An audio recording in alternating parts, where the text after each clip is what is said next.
السلام عليكم ورحمة الله وبركاته. اليوم راح أشرح لكم كيفية تفعيل الماركت الأمريكي، يعني حوله من عربي إلى أمريكي. ندخل إلى السوق بلاي. شوف هذا ماركت عربي عراقي. أوف. نقول له الرجوع، نروح على عدات ضبط، نروح على حسابات، ندوس على جوجل، نزيل الحساب، زالت الحساب، نزلنا زال الحساب.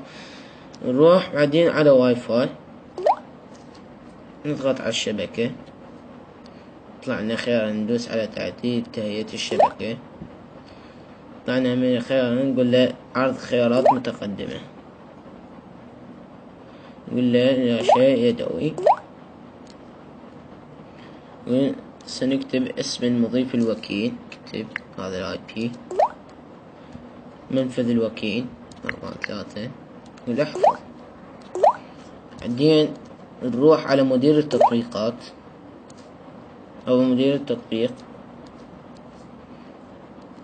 نروح على السبلاي، نقول له مسح الذاكرة مؤقتة، مسح البيانات،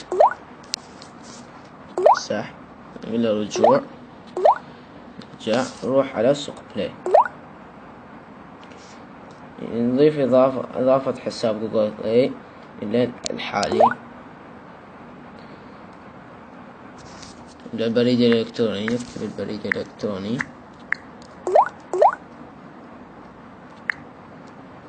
نكتب كلمة المرور، اوكي، نقول موافق.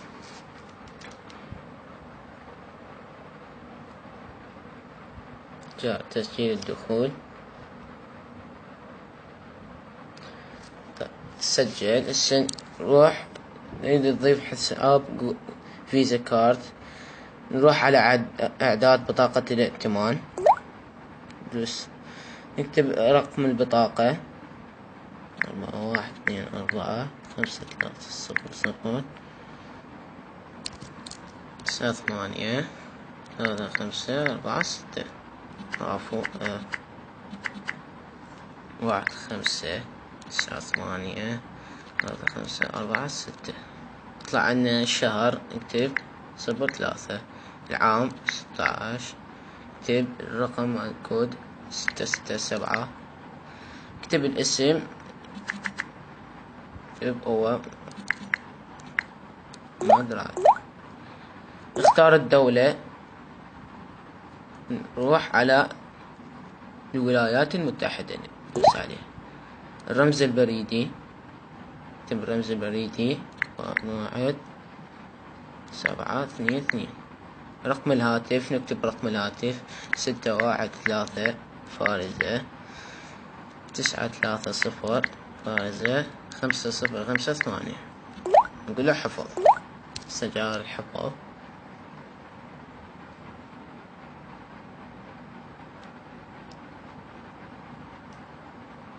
نقول له مرة أولى موفق، نقول له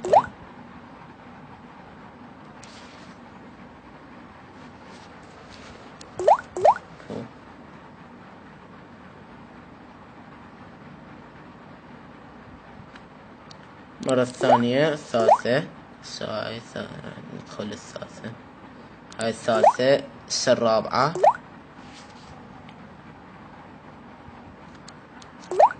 خامسة، السادسة،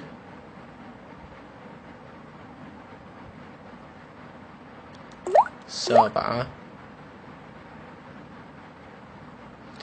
الثامنة، التاسعة، العاشرة. أكثر شيء 10 مرات، يعني دخل بي حفظ. نقول له تخطي، نقول له موافق.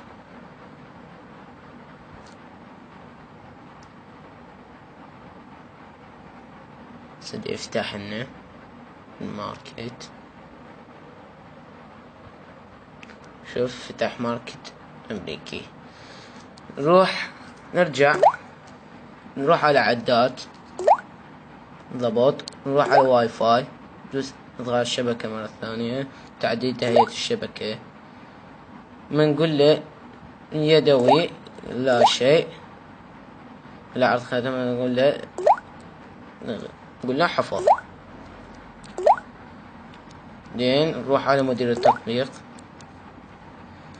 نروح على سوق بلاي، مسح الذاكرة المؤقتة، مسح البيانات، نقول له موافق. نرجع نروح على السوق بلاي،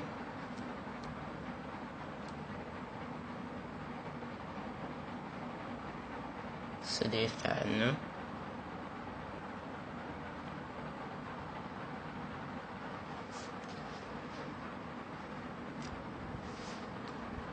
له قبول.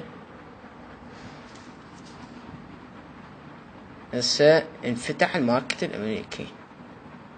اوف هذا ماركت أمريكي.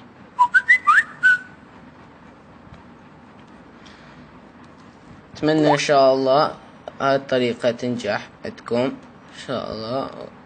السلام عليكم ورحمة الله وبركاته.